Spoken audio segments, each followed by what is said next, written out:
এই ছেলে, তুমি এখানে দাঁড়িয়ে বেয়াদের মতো সিগারেট টানছো কেন? সরি আঙ্কেল, সরি, খুবই সরি। ভুলবশত একটা ভুল করে ফেলেছি, ভুলে যাওয়া যায় না প্লিজ?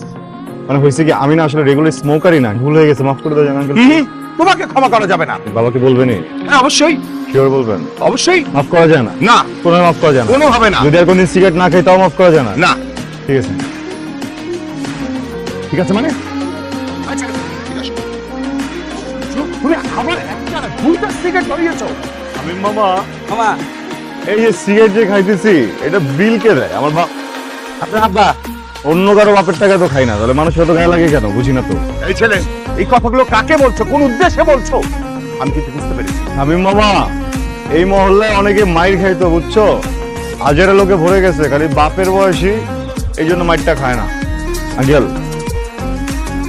আবার এখানে একটা সুতা আছে, ছেড়ে দিয়ে যাবেন? আপনার সামনে যে কি বলবেন, ছেলের সাথে দেখা হয়েছিল, কিচ্ছু শিখতে পারেন নাই?